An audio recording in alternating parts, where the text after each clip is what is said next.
Hi guys, in this video we're gonna check out Man Destroys Female Combat Soldiers with facts, and the original video is by Araco TV, so let's go and check it out. Why not? I love women service members who contribute amazingly because everything about men and women serving together makes the situation more complicated, and complication in combat means casualties are worse. When you actually break down what they did in the studies to open the door for women in combat, I mean, they just ignored them. So the Marine Corps was the only service that actually tried to fight back and say, and now obviously I'm exempting special operations, which thus far has held the line fairly well. Because if they were lowering the standard to become a Navy SEAL, just to let women inside the Navy SEALs, that's going to change the capabilities and ethos of the Navy SEALs, except for a very small example of some, female super soldier who's capable of doing it. But because of how Washington works, they're going to change the standards. They're going to push for quotas. We have numerous quotes in the book of, no, these standards aren't changing. They're just evolving. Okay, they're just evolving. Okay. To meet the needs of today. They're not getting tougher. They're not getting tougher. The reason women started getting in combat is because of forward support companies. We were integrating a lot of the rear echelon activities into BCTs, Brigade Combat Teams, that were now deploying forward as an entity. And so you had women truck drivers or fuel or mechanics on these convoys in Iraq and Afghanistan, and then they'd be ambushed or hit by IEDs, and suddenly now you have women in combat. That's different than intentionally saying, we're going to put women into combat roles so they will do the combat jobs of men, knowing that we've changed the standards in putting them there, which means you've changed the capability of that unit. And if you say you haven't, you're a liar. Because everybody knows between bone density and lung capacity and muscle strength, men and women are just different. Yeah. Physically, they are not on the same level. But the thing about wars today and the wars, like if we're talking about World War I and World War II, no woman would want to be a soldier during those wars. Today's wars are fought differently. There is not a lot of one-on-one combat per se. It's mostly like range type of combat. And a pistol is a pistol, no matter in whose hands it is.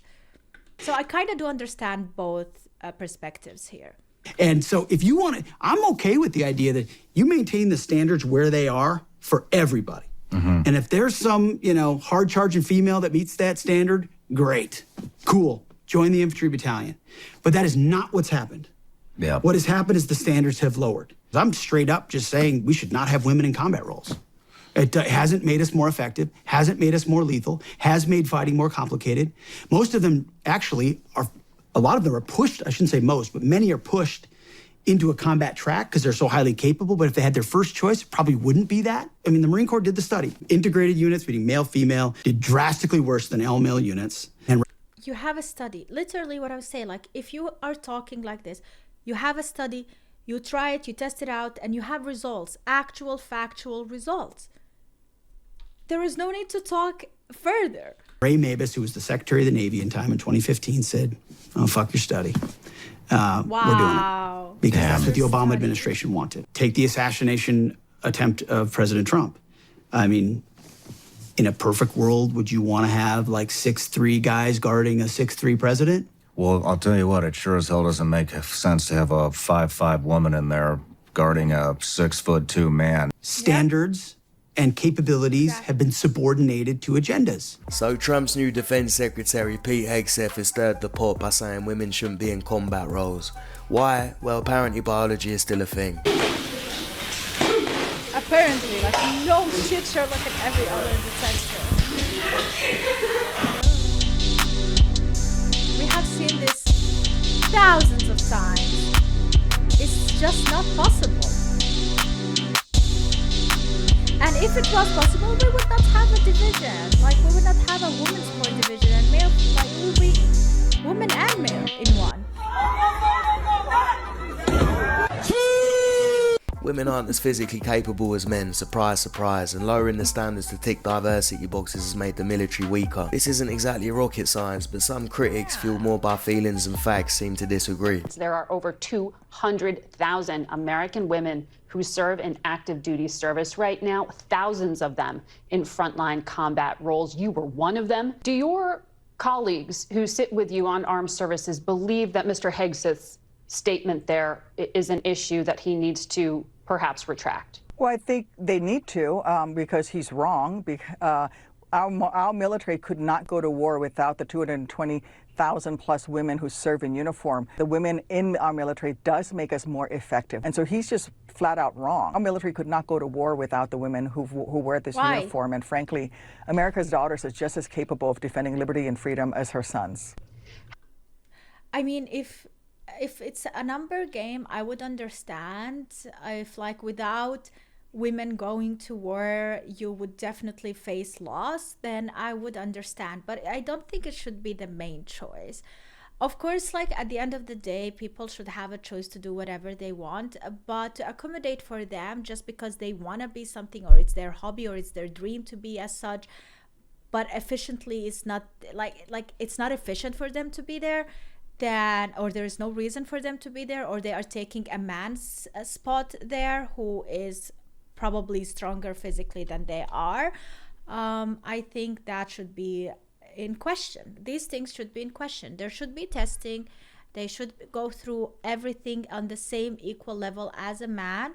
And then if they are succeeding, if they are stronger, if they show that they are better, then they should have the possibility to be there. Like, they should be there then. I don't think there is anything wrong in that. We shouldn't discredit that immediately. But let's be honest. Having served in combat yourself, what do you think of the idea that women make fighting more complicated? That was specifically what he focused on. Well, it just shows his lack of understanding of where our military is. You know, he was a pretty low-ranking guy in the military, and he never had a command position. He was a platoon leader, I think, once or What does that have to do with anything? twice, but he never even commanded a company. And so this is a man who is inordinately unqualified for the position. Women actually make our military more effective. Keep telling yourself that, darling. One of Canada's top military commanders also chimed in with the usual "How dare you" energy. After 39 years of career as a combat arms officer and risking my life in many operations across the world, I can't believe that in 2024, we still have to justify the contribution of women to their defense and to their service in their country. And all the women sitting here in uniform, stepping in and deciding to get into harm's way and fight for their country need to be recognized for doing so. So again, A standing ovation. To make it clear, Hegseth isn't against having women in the military. Yeah, that's why I understand both perspectives. There are women out there who are so good when it comes to gun fighting. Like, their aim is on point. They know, they are tactical. They know things better than men. Like, there's probably ways of them to be really efficient, but one-on-one they would lose. And thankfully we don't have a lot of those wars anymore. Military are saying their contributions don't matter. He's just pointing out that combat roles require peak physical standards, and lowering those standards puts everyone at risk. But instead of addressing the studies and stats, critics are going straight for the emotional playbook and trying to frame this as an attack on women. It's almost as if proving him right is their game plan.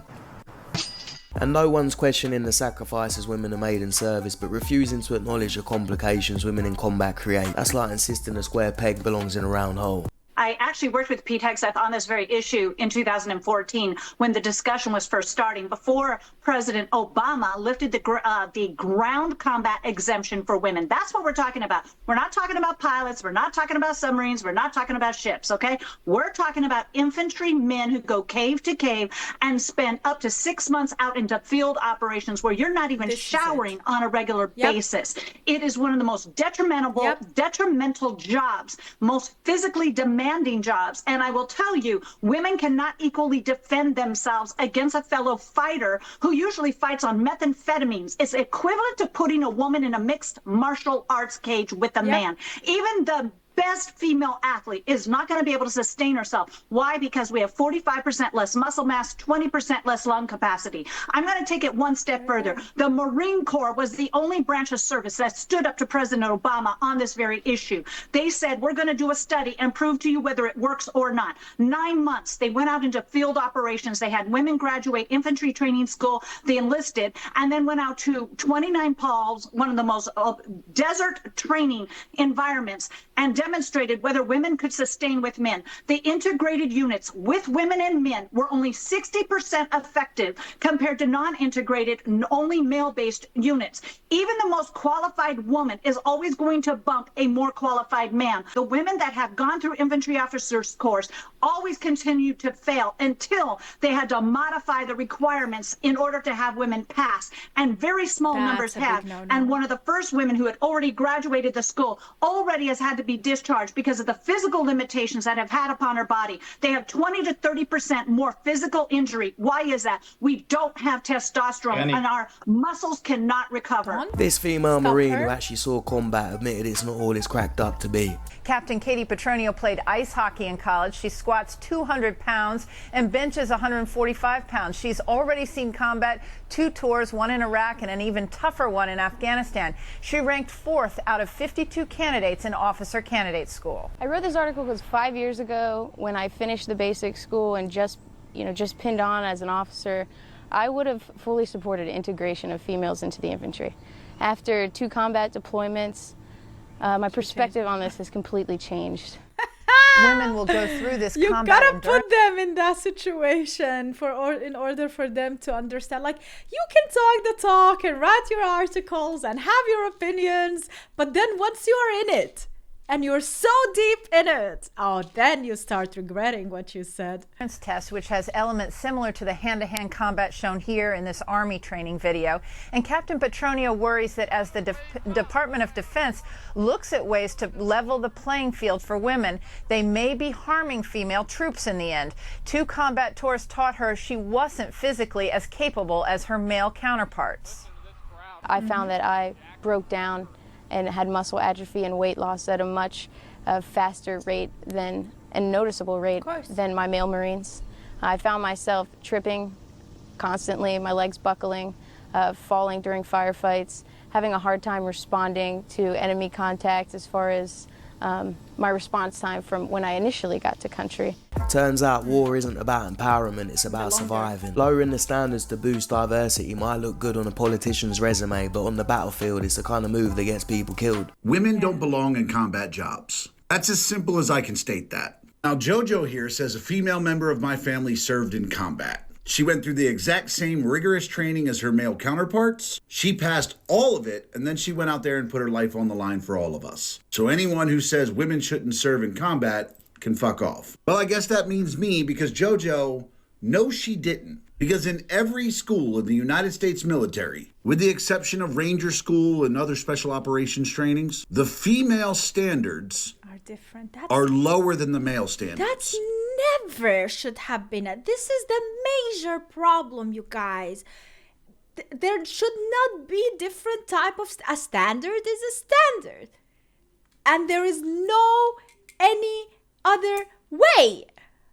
She needs, or they need, the women need to pass the standard level. Okay, there is no men's standard, women's standard. The standard for a soldier in combat, and that's it. What is like, because when you're in that when you're in combat, there is no listen, like, your opponent's gonna be like, your standards are different, okay, I'm gonna fight you, and then my buddy Mark, who is way better, he's gonna fight the male companion you have. Like, no, there is no way. Like, it's one standard. Oh my god, how people don't understand this is so dumb. Why does this even exist? Who allowed something like this to happen? Meaning that women can be less fit, fast, and strong and still attain the same passing grade that men do.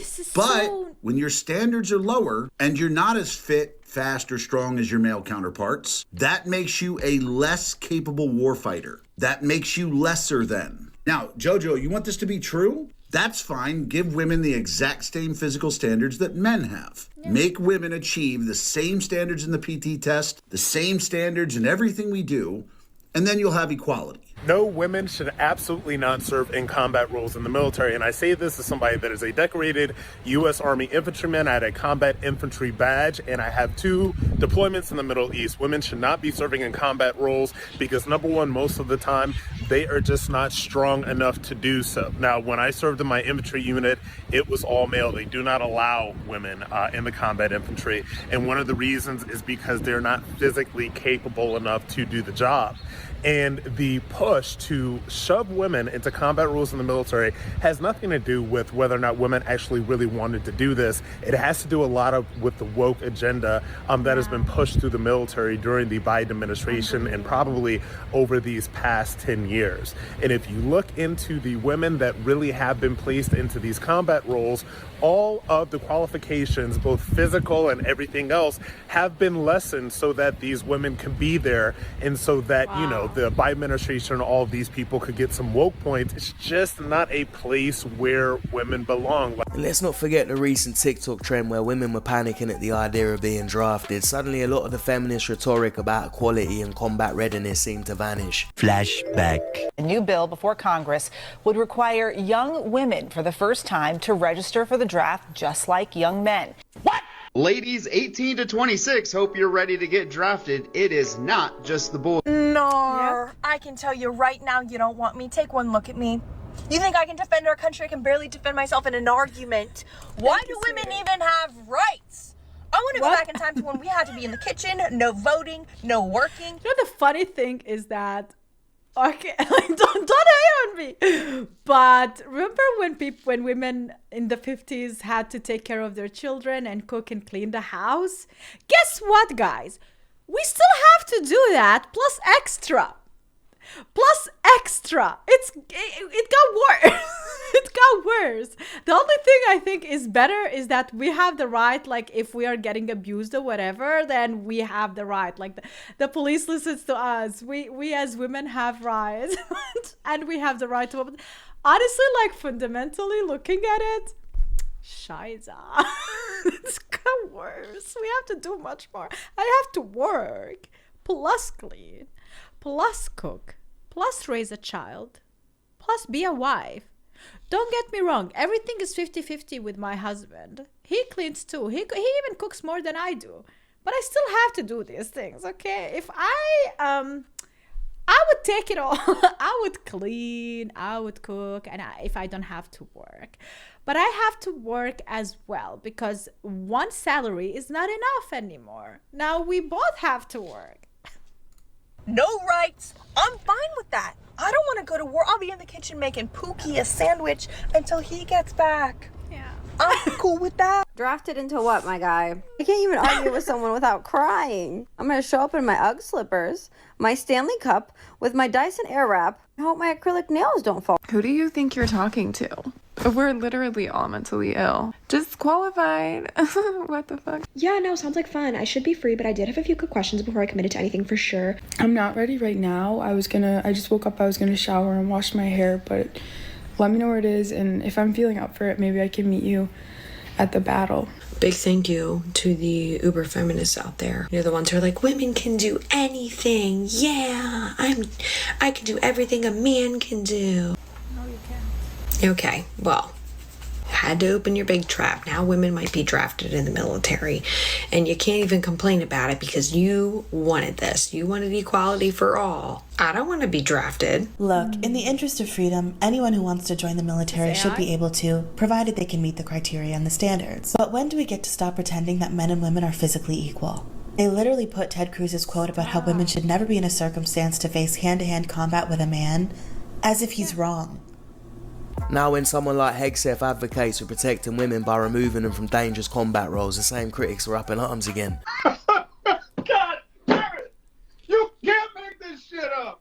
If anything, this demonstrates to me that Hegseth respects women and he wants to protect them, not just by keeping them out of harm's way, but by ensuring the military remains strong and capable of defending the country by having the best people there. Because let's be real, the military isn't a Netflix series where a diversity casting saves the day. It's about capability, plain and simple. To me, it don't seem like he's trying to disrespect women, it seems he's trying to protect them while making sure the military can actually win wars. If that's controversial, maybe the real problem is how much sense it makes. Nice. Yep, I can't believe that this is even a topic we are talking about. Like, it is so simple, yet they complicate it for no reason. And now they can get the worst. Getting drafted like that, like, no.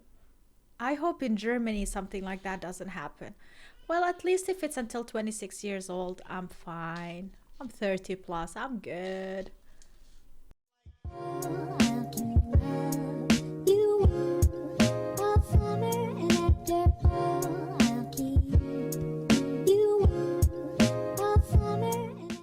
Hi guys, welcome to today's video, and for today I'll be reacting to